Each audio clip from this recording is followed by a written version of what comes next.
was an excellent early morning get together with our friends from Red 5. Thank you so much for being willing to get up so early. Wow. Crack of dawn. It's been a long 3 days and everyone's still trucking. It's so exciting, every single panel. I am super excited for this next one. Thank you for joining us again on the comic book shopping experience, also known as the experience or the EXP. This is now Drew Zucker. Hi, Jen. Thank you so much for making time in your day for us. I know that this is a nice holiday day and we're horning in on family time, so I apologize for that. It's all good. It's work time. That's true. There are no days off in comics. I agree with this. This is the truth. So how is everything in your neck of the woods? It's good. It's cold here, although it can't make up its mind. It's either 50 or it's 30. So those are both terribly cold. Those are both terribly cold. I'm in Texas, and we start bringing out the heavy coats when it becomes 50. So. Well, you guys got snow, so I assume the world is ending. Well, to keep in mind, Texas is this giant place. So I think Dallas got snow, and we're maybe 3 hours away. Okay. We're in Houston. We never get snow. It takes about 13 hours to get out of our state. Its own little country. Yes. Mike James says he likes their Batman in the background here. Thank you. So I like to kind of get into the weeds of people's how they got into the fandom they're in. Have you always been a comic book person from young age, or something you came upon later on in life? I was always a comic book kid. I wasn't one of those people that read it all the time. I would occasionally get them as a reward for being good. And then I remember specifically when I was younger, I went to Barnes and Noble and I stumbled across Dark Empire as a trade. And I didn't understand, the difference between periodical and trade.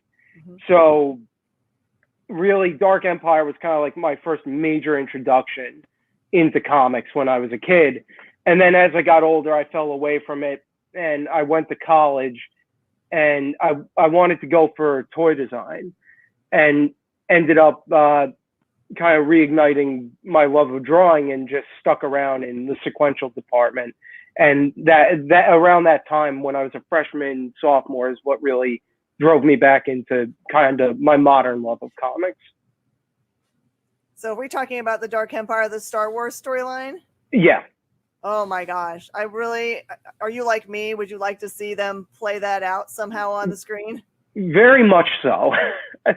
I would like to see Dark Empire 2 and Heir to the Empire. That's all I want. And for me, the art that Cam Kennedy did in that book, it still blows my mind. You go back, you look at it, and yeah, it's got its own little funky style to it.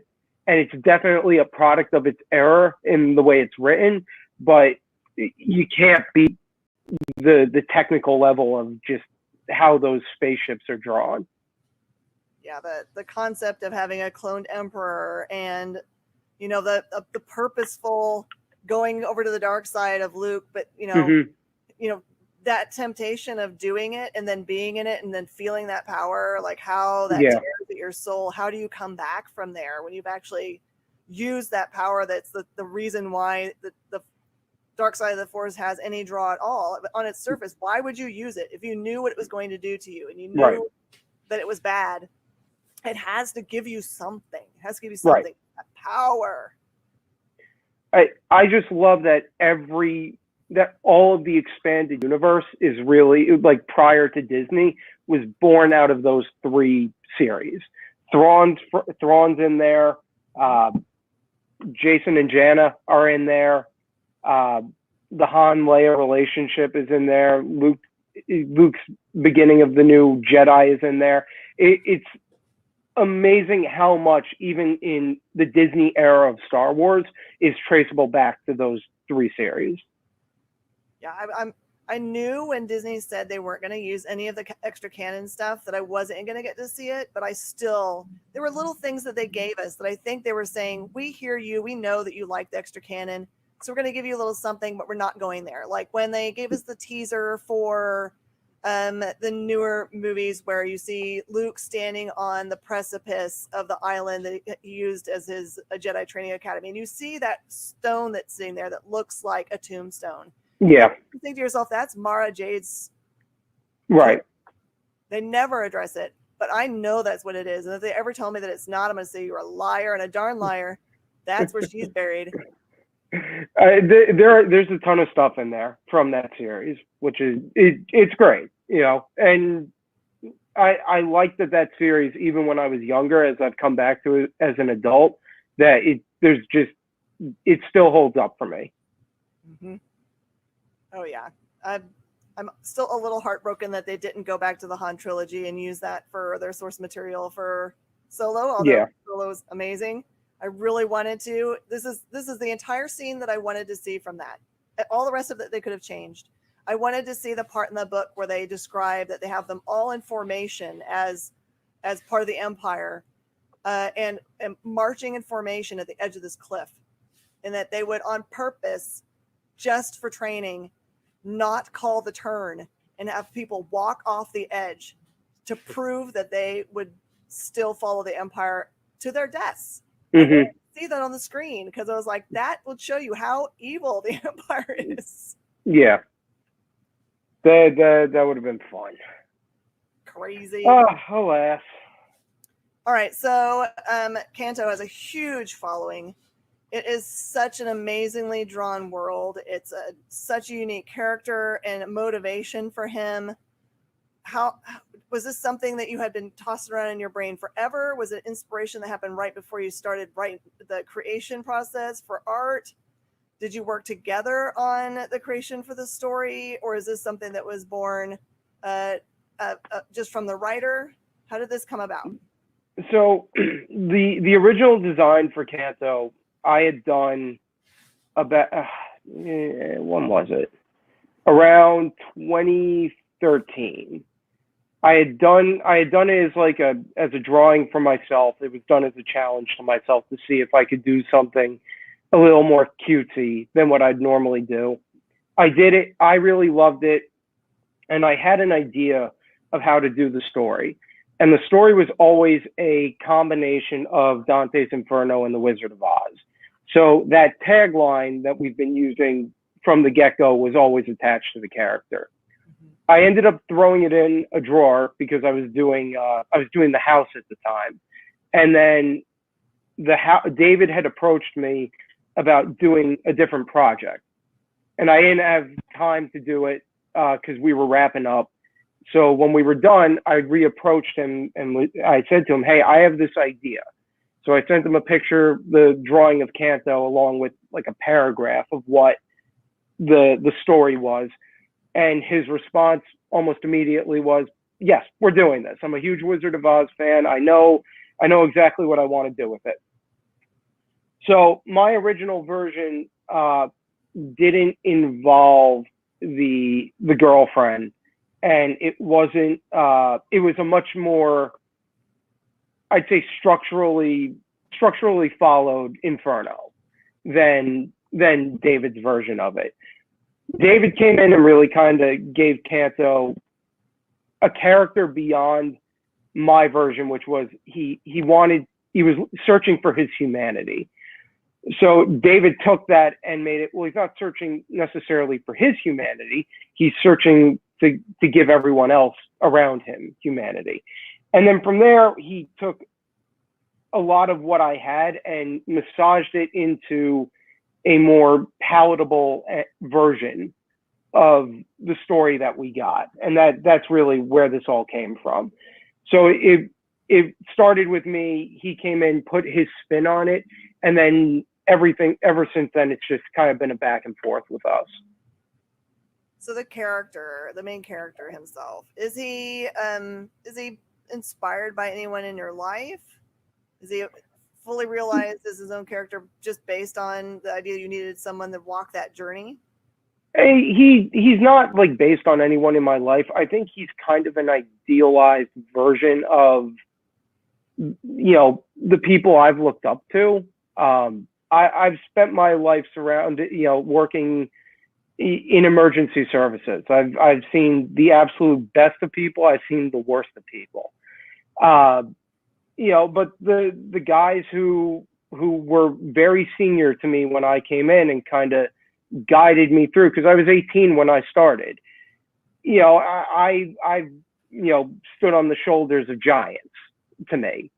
And I think Kanto kind of represents subconsciously for me that idealized hero. And also, given the state of the world, I more now than ever see the value in that character for, other people. And, while most people are kind of content to kill each other at the moment, David and I are both big believers in put out into the world what you want the world to be. And that's part of what Kanto is. Yeah, I agree. It's a personal journey for Kanto, like the journey to go and to retrieve what is lost, but it's the benefit is not just for himself. Right. There's a saying for us that in my line of work is that you always want to leave the job better than you found it. And that's part of Kanto, is that he's looking to make the world better than how he found it. Mm-hmm. Walk me through the design of the character's look. How did you decide on his final look? He originally was semi-based off of the proportions around a Funko Pop almost. The idea was to give him was to work in the Tin Man design into a more into something that wasn't human, but that could, obviously, because his face doesn't have facial features necessarily, how do you design a face that from every angle that you set it at, you can effectively change the emotion that you're seeing? So that grill was really designed that if I look down at certain angles, you can make him look angry. If you look up at certain angles, he might look like he's smiling. A lot of that emotion is translated through the eyes, but it was really a matter of, let me try and design something that is interesting in silhouette, but that I can draw 10,000 times and still make it interesting. Yeah, because he's obviously a character you have to take seriously, but this is my favorite cover, by the way. It's when he's, underwater and all looks lost. That to me is just like, it pulls at my heartstrings. The second series. It helps that he's tiny. Like Dave and I have talked about this extensively, that we think part of the appeal of him is that he is very plucky, and he'll kind of like puff out his chest sometimes and do the right thing. But the reality is that he's 3 feet tall. He's a hobbit, basically. He's 3 feet tall in a much bigger world than him. And it's a world that, for the most part of his life, was bigger than him and ground him down. So to have him 3 feet tall and now deciding to stand up to the world, I think is something that just, as on a character level, makes him endearing. Absolutely. And probably for the audience a little bit, you can say, okay, well, if this little creature can have, we can look at all the situations that are impossible around him and say he's just going to keep on going, then what I'm facing doesn't seem so big. Right. And that's been one of the best parts about doing this book, was that we always said we wanted the book to be an all ages book, and not to take that connotation that tends to come with that in comics. All ages tends to get kind of a, foo-foo, go away, it's for kids sort of thing. The reality is that, going back to our original conversation, Star Wars is an all ages franchise. Most of us discover Star Wars at a very young age and then stick with it growing up. Kanto's kind of the same thing. If you're 9 or 10, you can read it and have a very base understanding of what's happening in the book, and you can take away from it what you will. But that doesn't mean that we're pandering down to kids, because we want adults to enjoy this just as much. So when we get messages from people saying that, you know, they're reading it with their kids and, you know, their kids are now hooked on comics, that's the best thing in the world for us, because that's exactly what we set out to do. Yeah, it also helps to have an approachable book that can be handed to pretty much anybody that walks in. It's very unassuming. So for somebody that's very uncomicked and they don't know where to start, and they're, you know, that superheroes can be intimidating because they have history behind them. They're like, how do I pick up a Batman book? Does that mean I have to go back and find, you know, his first appearance in Detective 17? Like, I'm sorry, that's not really going to happen for you. You have to, you know, you have to leap in with, you know, faith into a storyline.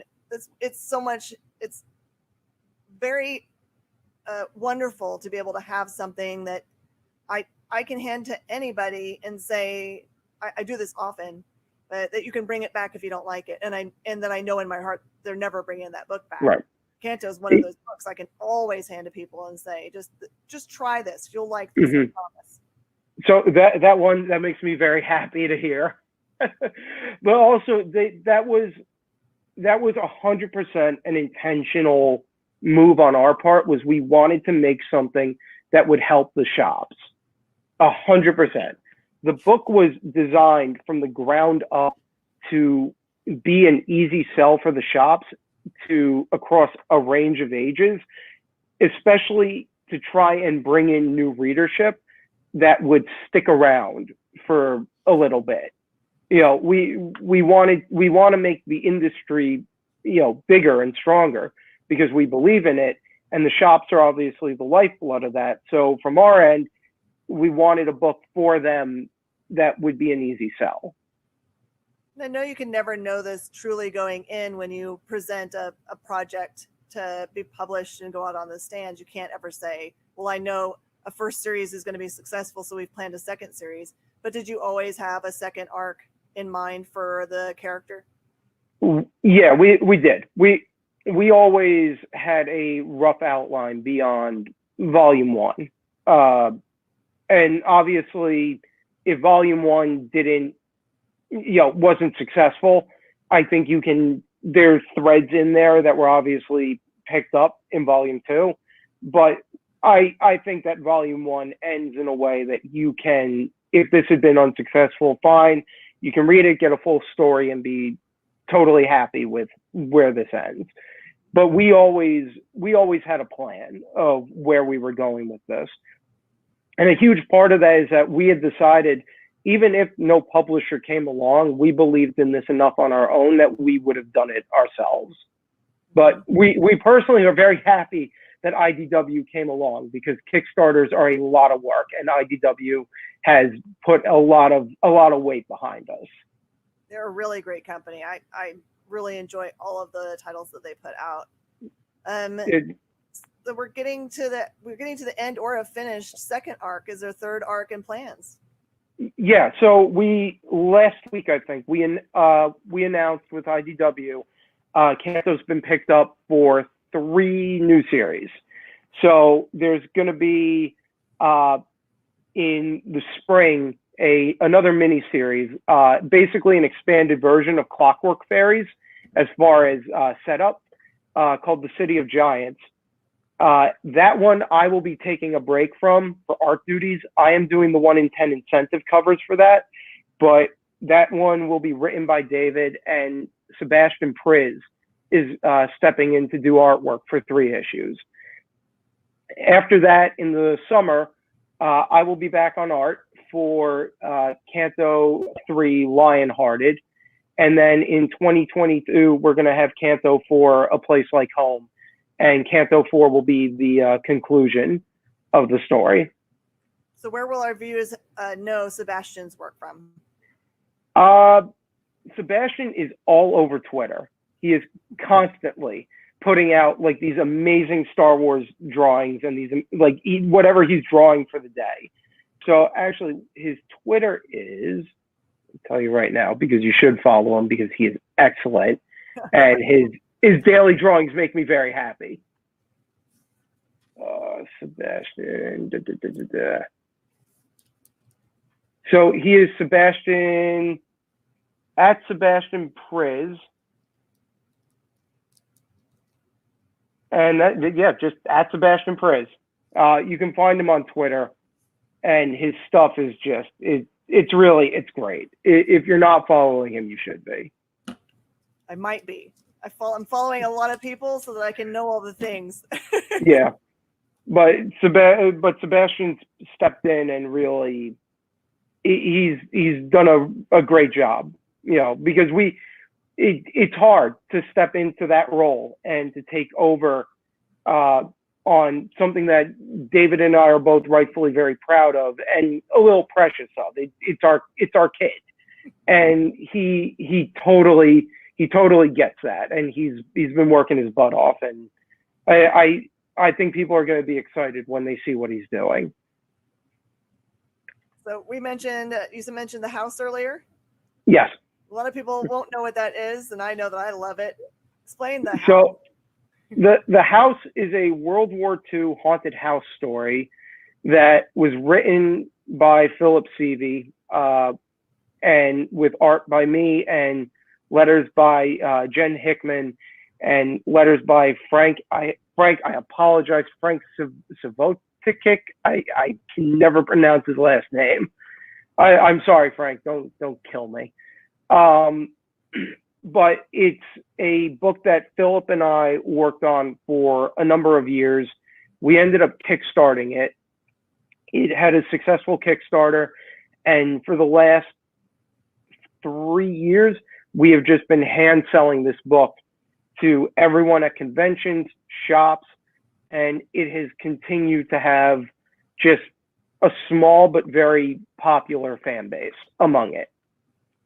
It's got a really awesome pitch. It's easy as a shop owner to be able to hand the book to somebody and tell them when it's set, but then tell them that it's horror.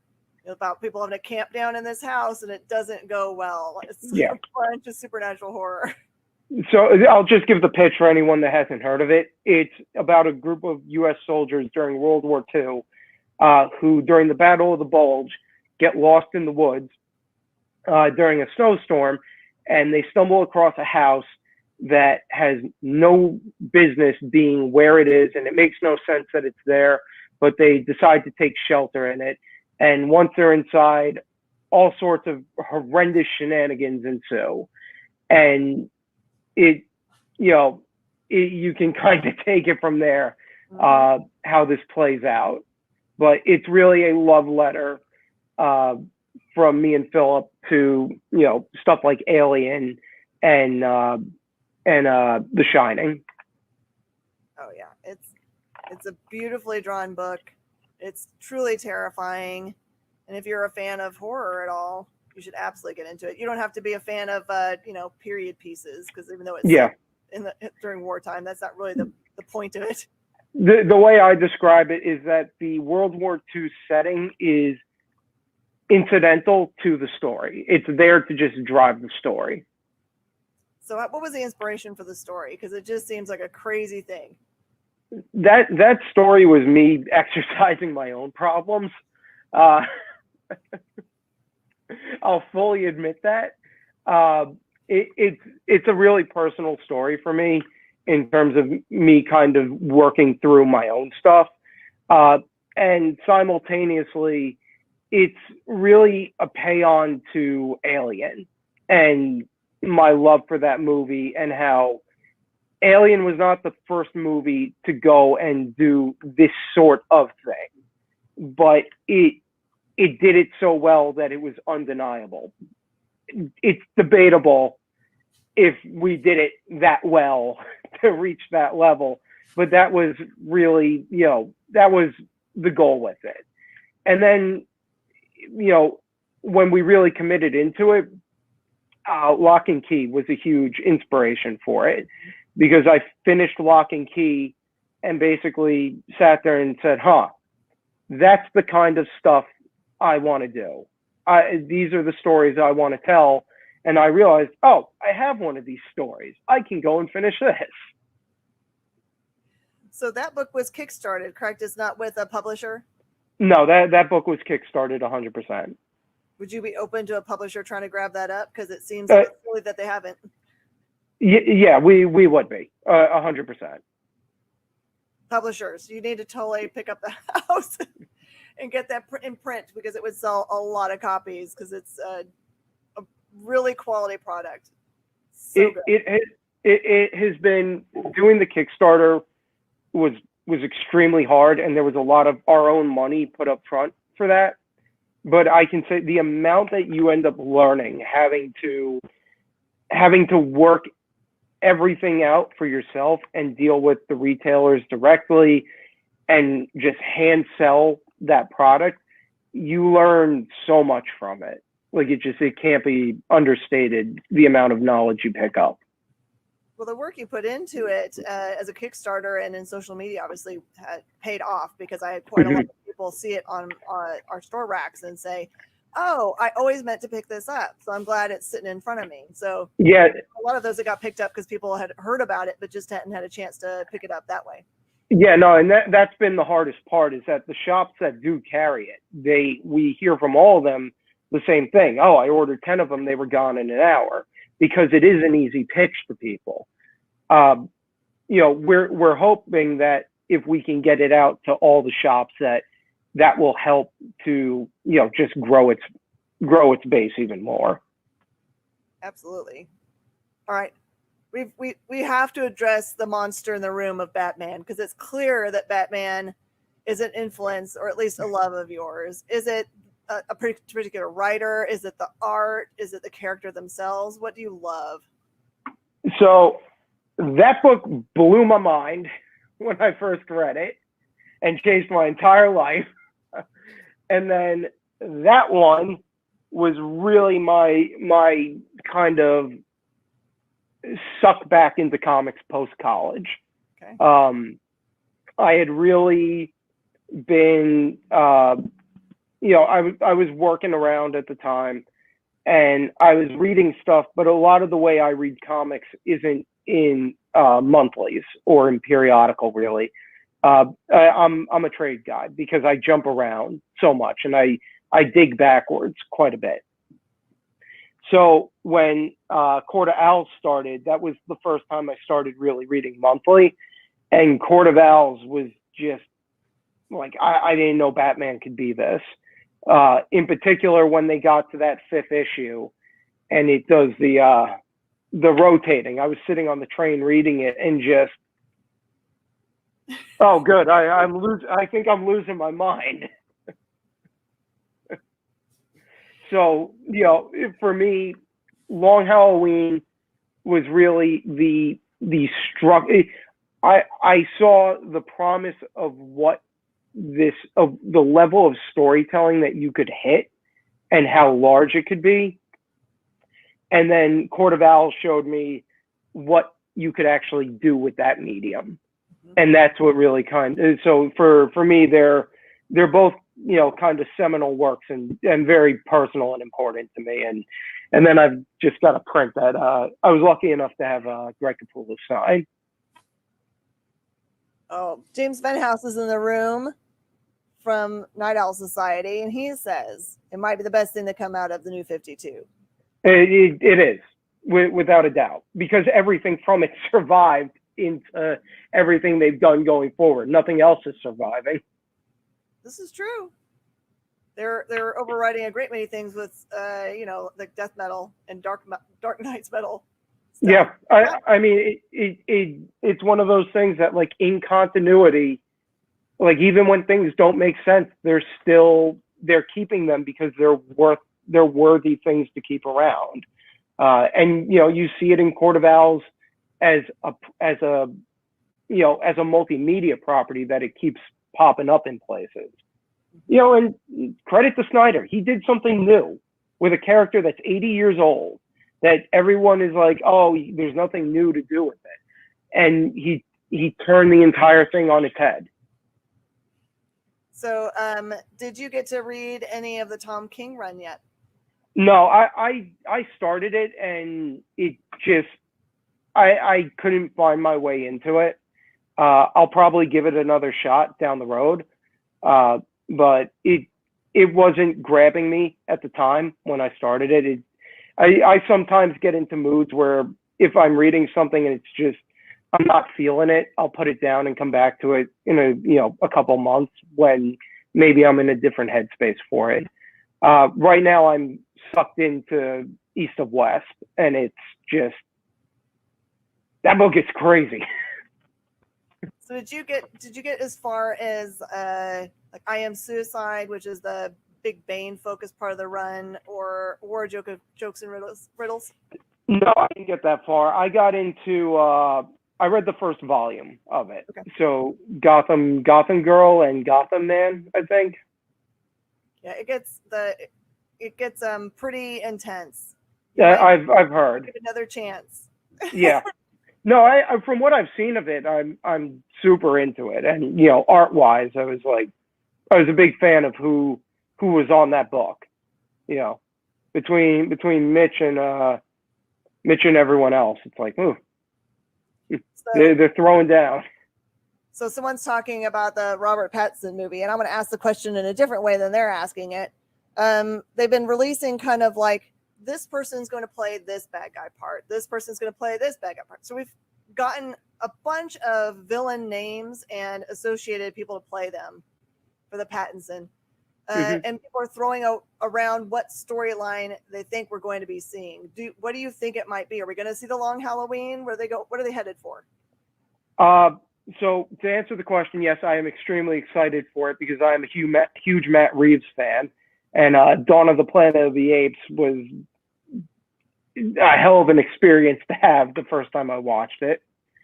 I am a huge believer in you cast who's right, not who people perceive to be right. I am one of the only people I know that was excited for Heath Ledger when he was cast, because I knew him from 10 Things I Hate About You. And that was actually, when I went back and rewatched it, I was like, that guy's going to be a great Joker. It's not the obvious choice, but you can see how smart he is. So I think the casting for what they've done, I know most of these people and their work, and it's, you'll get something good out of them. It may not be what you're used to, but if you only ever got what you wanted, you'd never be happy with it. You'd never be surprised, and you'd never get anything new. As far as what I think they're doing, that trailer, I think, actually points to Court of Owls. Ooh, yes. I think I think they're pulling from a lot of different areas, and actually where I think they may be pulling from the hardest might be Telltale. Oh man. There's a lot of elements in there that reminded me of Telltale. But there are a few lines here and there that they give me Court of Owl vibes. I don't think it'll show up in this movie. I think this movie is going to be a little more straightforward to establish, what they're doing with it. But I really got a sense that there's a bigger picture just from that trailer. Oh yeah. And it looks phenomenal. Like, just the way it's shot is really awesome. It looks like Seven. All right, so you're giving advice to somebody who's never read Batman, which just kind of seems like that can't be possible. But let's say this person exists in the world. Where would you, as a fan of Batman, where would you point them to first? I send them to Long Halloween or Court of Owls. Mm-hmm. I would send them to Year One. Year One is, to me, Year One is, while it's the beginning, it requires you to have an appreciation before you really dig into it, especially because I would argue Mazzucchelli is one of, behind Will Eisner, as probably one of the best visual storytellers to ever come into comics. But I will also fully admit that work is not the traditional mainstream work. I personally think if you're looking at stuff for people outside of comics who need a digestible visual style, I actually think Court of Owls is probably the best place to send them. It's interesting, but when I see people that come in that they're buying for somebody else, they've usually been sent for either The Killing Joke or Hush, which makes sense. Hush is good too. Hush is good. I don't point anyone really to The Killing Joke. It's too much. It's too much. It requires you to have context of stuff, and it's, you know, an unpopular opinion. I don't really put The Killing Joke even in like my top 5 Batman stories. It's really good, and it's like a phenomenally crafted book, but to me, it's a snapshot of a story, not the whole thing. You mentioned East of West earlier. Are you in for the long haul, or did you start? How far are you in? I am halfway through year 2. Wow, you've gone pretty far. Yeah, it's good at sucking you in. I think it's Hickman at his absolute best of doing all the things that he does really well. So I have not delved into the universe of East of West, although I know that it's a huge seller. I just haven't found the time. I don't do very well just kind of like reading a bit of something. I know I have to read all of it. What is the basic storyline? Let me think if I can find a real quick way to describe this. It's sort of alternate timeline America, where America has been divvied up between like sort of Civil War factions still exist. So there's the Union, the Endless Nation, and the House of Mao. And basically there is a prophecy of the apocalypse. And the book follows the human factions as the faction of the apocalypse begins to come into existence.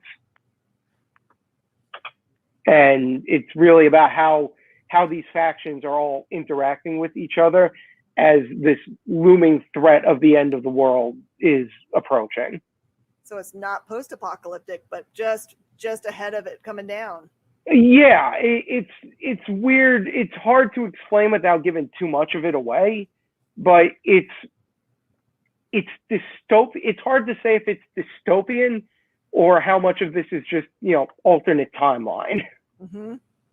But it's really good. I mean, they built an entire world on their own with this thing, and like visually, it's stunning.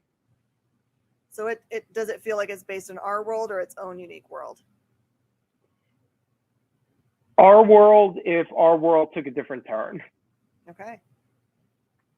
I like that. Like it's kind of like Blade Runner crashed into the Civil War. Oh wow, yeah. I like that description. That's the best way I can describe it. Oh my goodness. So are you say you consume comic books more as trade paperbacks. Are you the kind of person that holds on to them once you're done? Do you have giant bookshelves full, or are you just like having them move on? Oh no, I have, much to my wife's dismay, I have bookshelves. At least yours make it to bookshelves. My bookshelves are full, so I have along my walls, I have books that are laid flat, just Yep. Not safe. I will actually give stuff away to friends. If it's something that like I'm not going to read again, I'll give it away to people that generally won't read comics to try and just spread it around. Yeah, I think I have to buy a second copy for that because sure as shooting, as soon as I give that thing away, I'll think to myself, I want to go read the whole series again. Because I do that where I just revisit it and it's like an old friend. Yeah, I mean, there's certain things I won't part with. I own the big leather-bound versions of Lock and Key. Never parting with them. No one will probably ever read them besides me. They're really good. If anyone's out there that has not read the source material for Lock and Key, the show, you really should. It is be prepared. It is not the CW version that's on Netflix. It is dark, but it is without a doubt one of the best pieces of comics literature of the last 20 years. So what do you love the most about the series? It's hard to point at one thing. I love its originality, but I really love its characters. Its characters are so endearing. Bode is, I love Bode, and to me, it's there's so much creative energy in it on all fronts. That like there's artwork in there that if you had asked me without ever having it seen the page to draw some of the stuff in there, I don't think I could have come up with how to actually do this. And it speaks volumes about Gabe and Joe and Chris and their skill sets to be able to come up with this kind of stuff. It's amazing. I love very much the concept that when we meet the characters, we're meeting them kind of mid-story, that these keys have existed for who knows how long. I don't know if they've addressed how long those things have been around or how long they will be around. It's infinite in its possibility for storytelling. Oh no, it's great because you're looking at a snapshot, and the reality is what you're looking at is a snapshot of the Keys' life, not of the family's life. Mm-hmm. The Keys are the main characters. I will absolutely agree with that, for sure. All right, I see Baby Yoda / Guru. I don't know how to say his name. Grogu. Are you like an early adopter of watching Mandalorian? You're speaking to someone who just bought Disney Plus because I was waiting for the superhero parts of the universe to open up so I could then binge the Star Wars parts. I was an early adopter. I was a very early adopter. So you were the people that like every week were like just jumping up and down in your skin waiting for the next thing to happen. I was. I have when that show is on fire, it's on fire.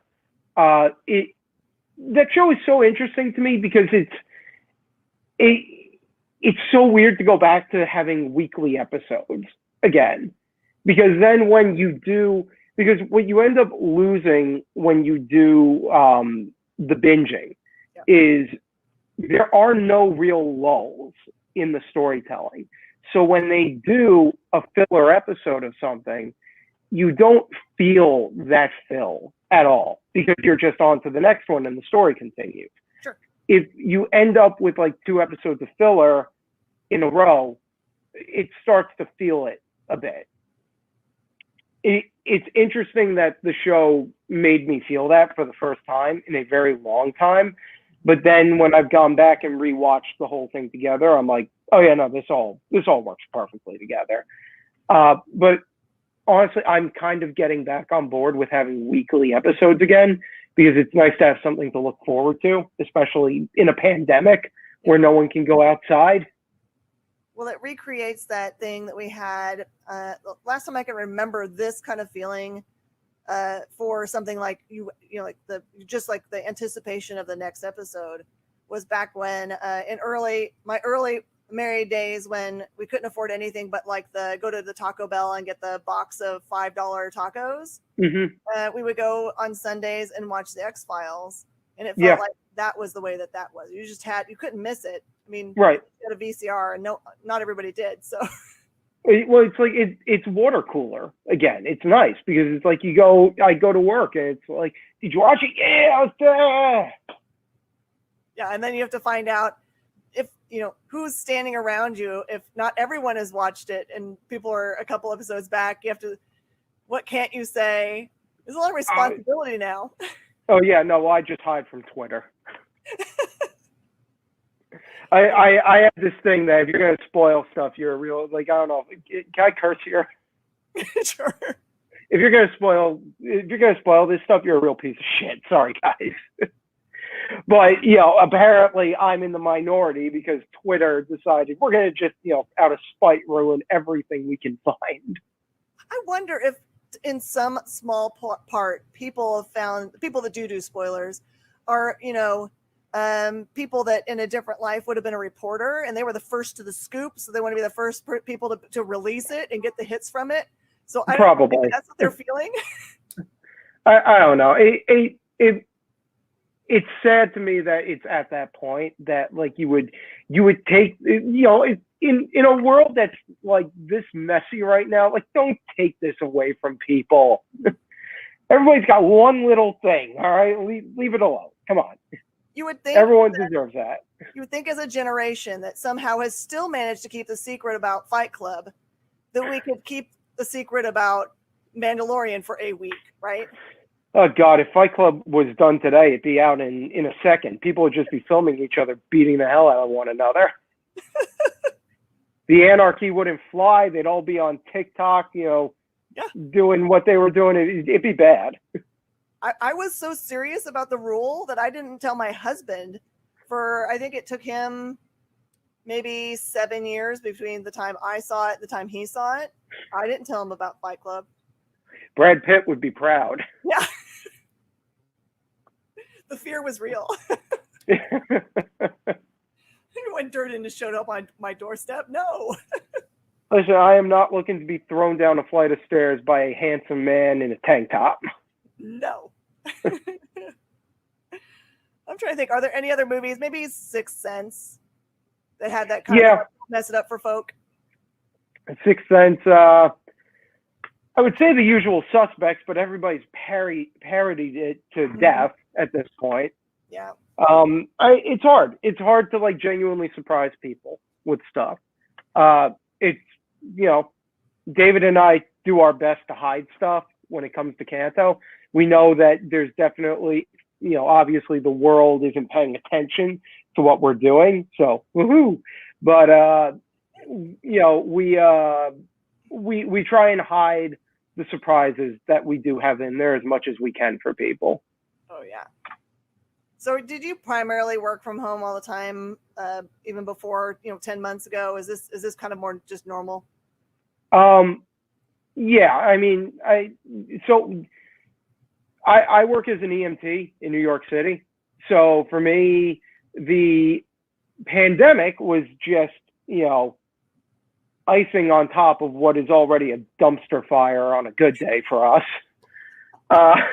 So nothing really changed there. It was just a lot more of what we were already doing in the most horrible way possible. And then as far as the comic stuff, nothing really changed.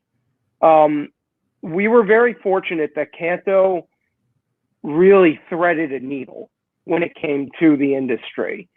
So the trade actually shipped. The trade shipped in the last batch of books that shipped from Diamond before they shut down. Mm-hmm. So we were lucky that the books got out. And then from there, we had nothing left to sell. We were in production mode at that point. And it left us in this great spot to, when the industry came back online and July came around, we were set to go and people needed something to read. And they were looking for something, I think, a little more hopeful and fantastical that took them out of their, their daily existence. And Canto kind of hit in that perfect spot again. So from our end, just through happenstance, we've been very fortunate.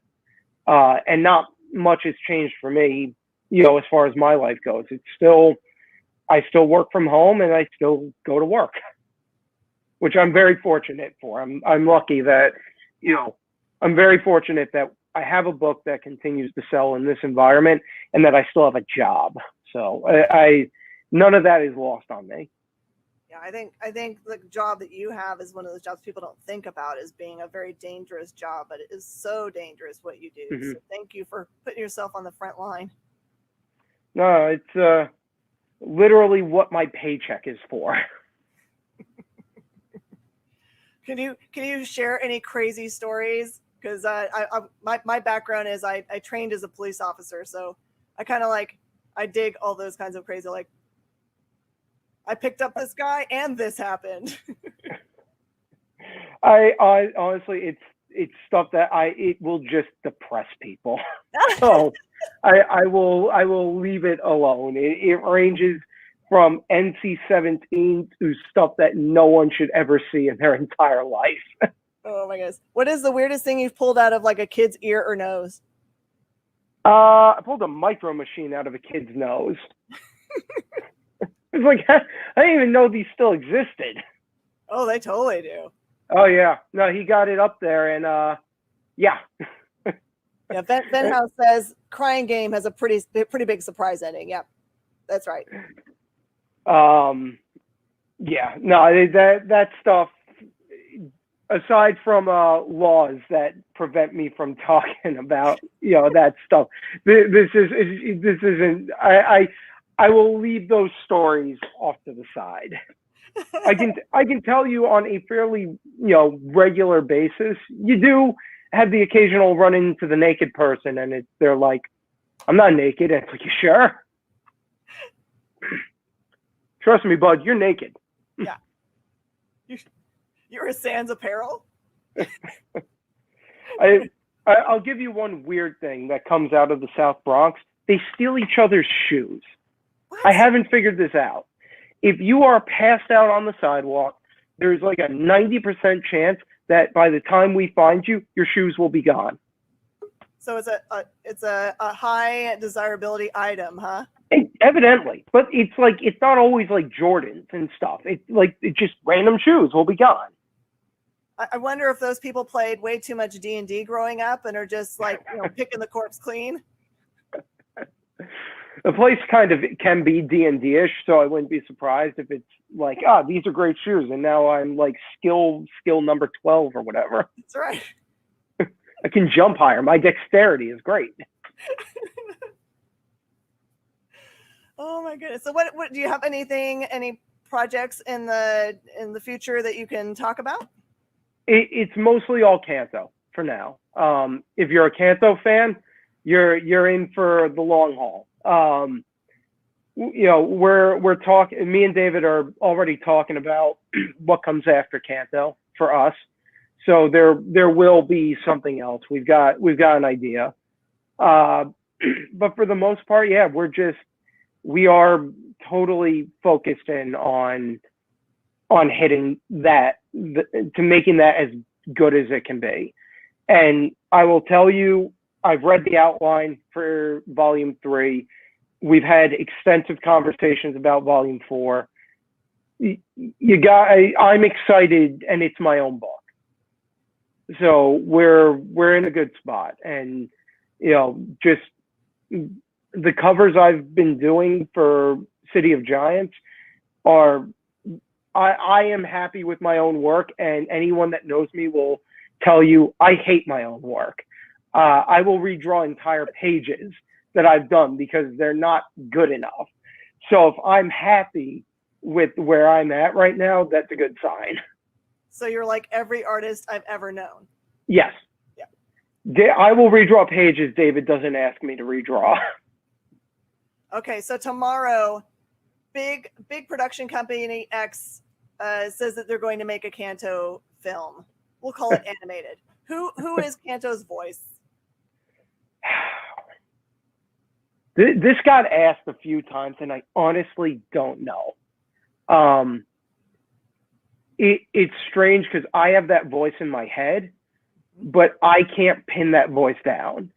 And until I hear it, I don't think I can point to any one particular person for it.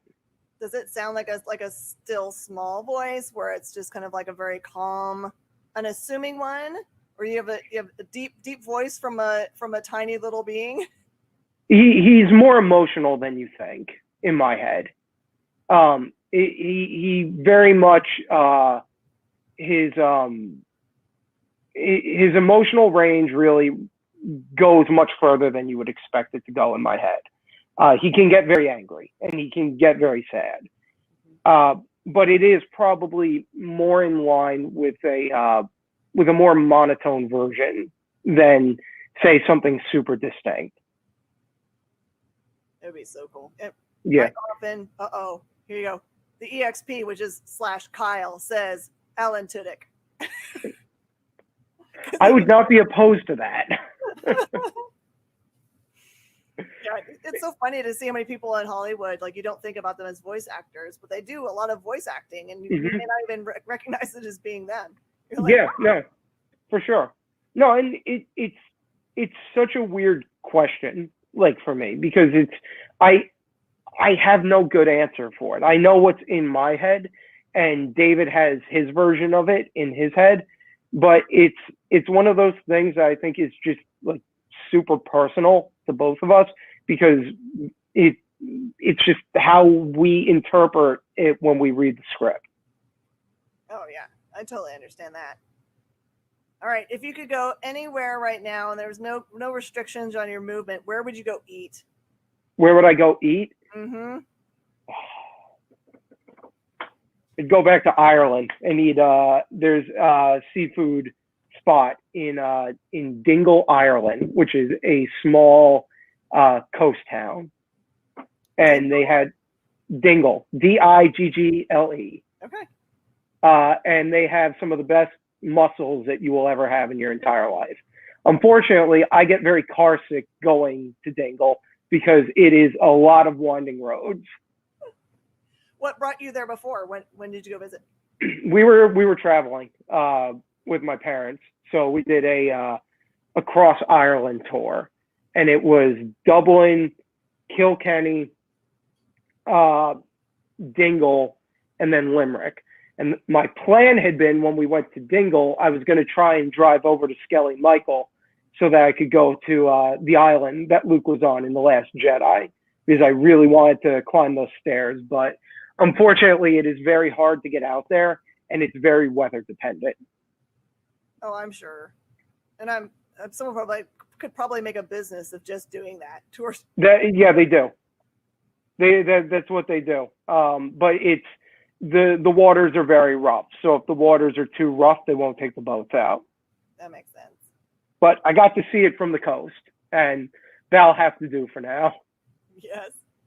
Drew, thank you. The time has flown.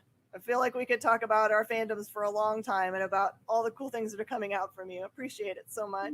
No, thank you for having me. And I just want to say happy birthday to David. It's actually his birthday today. So everyone wish him a happy birthday. Tell him he's old. I am going to go and bust his balls about it and probably get told to shut up. Tell him we really missed him, and I'm sorry that I asked him at such a weird time of the day. I totally get it. No, it's fine. That's why I'm here. We're pretty good at covering for one another when something comes up. Perfect. All right, everybody. Thank you for hanging out with us on The Experience. And coming up next, Matt Hawkins, Top Out Comics. Bye.